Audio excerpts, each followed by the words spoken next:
Hello and welcome to Wisdom Trek. This is Guthrie Chamberlain and I am your guide to wisdom. Thank you for joining us for this 7-day-a-week, 7 Minutes of Wisdom podcast. This is day 37 of our trek, and in honor of Independence Day in the United States, Friday we started a 5-day series of episodes where we are going to consult one of our founding fathers in the United States, Benjamin Franklin, who is known for his wisdom and practical sage advice. Today we are recording our podcast in our studios from the Big House in Marietta, Ohio. We are looking forward to being back at home, too, for about 12 days to be working on some projects there before returning to the Big House in mid-July for a little over 3 weeks. We have a lot planned for the remainder of this summer, and my hope is that you are living your life to the fullest also. Regardless of what you may have planned, make sure that you plan to enjoy every moment. Life slips by all too quickly for us, and make sure that you plan to listen to a Wisdom Trek. We would appreciate that. And on our trek today, we finish up the examination of our 85 practical tips written by Benjamin Franklin called The Way to Wealth. In order to keep the daily wisdom trek to near 7 to 8 minute length, I did split up the remaining tips over a few days, so it was 1 day longer than what I originally expected. I hope that you don't mind, and we want to keep our wisdom nuggets short and digestible. So let's venture on our trail today as we examine steps 72 through 85. These are nuggets of truth and wisdom, and if consumed regularly, are like nutritional supplements, which will enhance the body and the mind. This will allow us to live in such a manner that we will be creating a living legacy each day. So let's jump right in. Step number 72. Lying rides upon the debt's back. As we think about our hiking analogy, debt becomes a heavy backpack, but instead of the backpack being filled with essential gear needed to make our trek both safe and enjoyable, it is filled with useless items and rocks that weigh us down, with providing little benefit. We then have to lie to ourselves and justify the burdensome life that we have chosen when we decide to borrow needlessly. Number 73. 'Tis hard for an empty bag to stand upright. Now, if your life is an empty shell without value and substance, then it is difficult to stand strong when the winds of life blow. We need to have a strong internal moral compass, a compass or a code of values that we live by. We must have integrity, that we never compromise. As mentioned in Proverbs 10:9, people with integrity walk safely, but those who follow crooked paths will be exposed.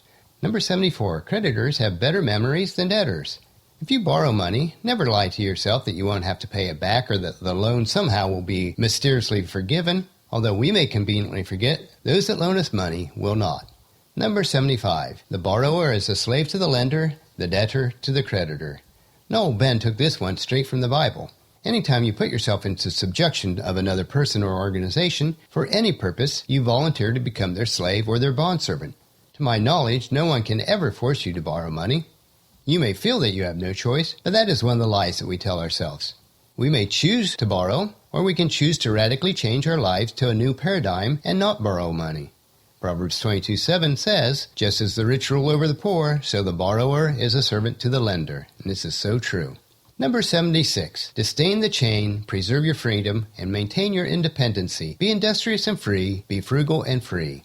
Now in this saying from Ben, debt becomes a chain that binds us so that we are no longer free. To be free, to remain independent, work a lot and spend a little. There is no alternative.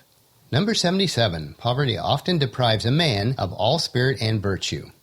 And poverty is often more of a mindset than a reality. You can have very little, as far as material means, and yet be vibrant and alive. If you are in poverty, especially if it's from your own doing, then it will drain you of your dignity and strength. The good news is that no one needs to remain in this state. Today can be the beginning of a new way of living. Number 78. Creditors are a superstitious sect, great observers of set days and times. Now, if you've ever been in financial trouble, you'll know all too well that creditors never forget what day it is. When it's time to collect, they never miss a deadline. Number 79. Those have a short Lent who owe money to be paid at Easter. Now, when you know a payment is coming due, and you do not have the money to make the payment, it is hard to enjoy the seasons of life. So start the change today, so when times of celebration do come, you can choose to enjoy them without all the burdens. Number 80. For age and want, save while you may, no morning sun lasts the whole day.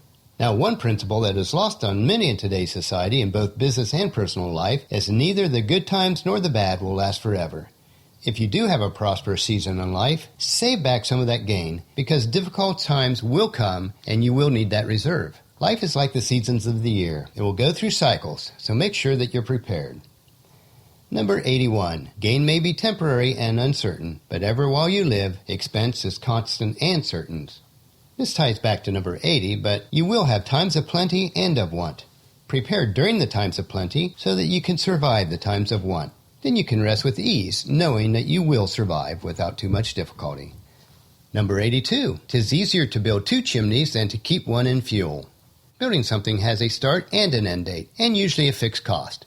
Too many times we do not count the ongoing cost of what we spend.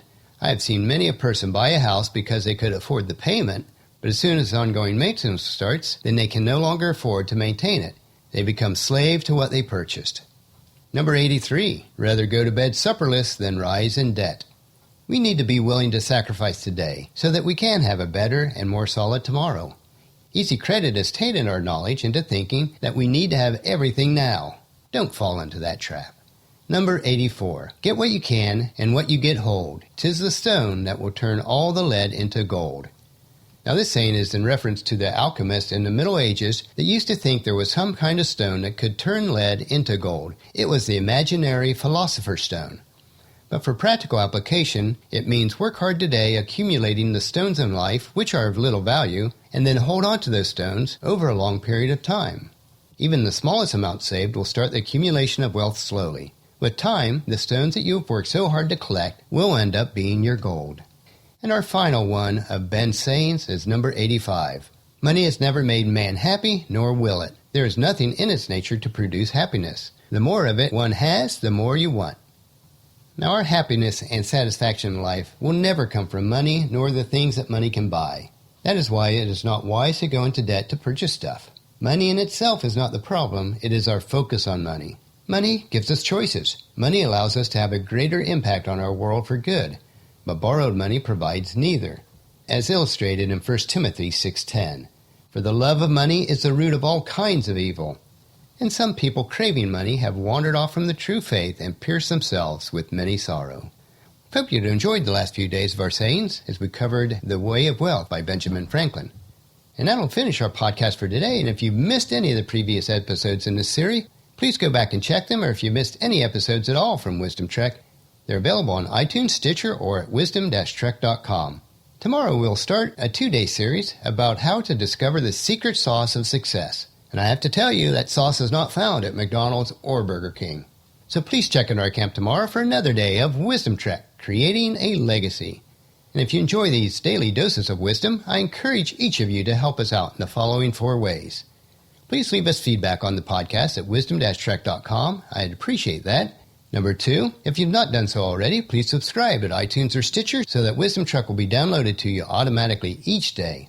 Number 3, if you have previously left us a rating, I do thank you for that, but if not, go to iTunes or Stitcher. I'd certainly appreciate your feedback, and it'll help us to gain exposure for other listeners. And then number 4, spread the word to everyone you know to join us on our Wisdom Trek. I thank you for allowing me to serve you in this way. The journal for this podcast can be found at wisdom-trek.com, where we have pictures, sayings, wisdom nuggets, and free resources.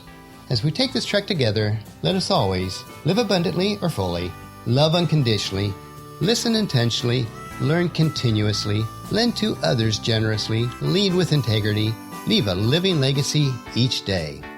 This is Guthrie Chamberlain, reminding you to keep moving forward, enjoy the journey, and to create a great day. See you tomorrow.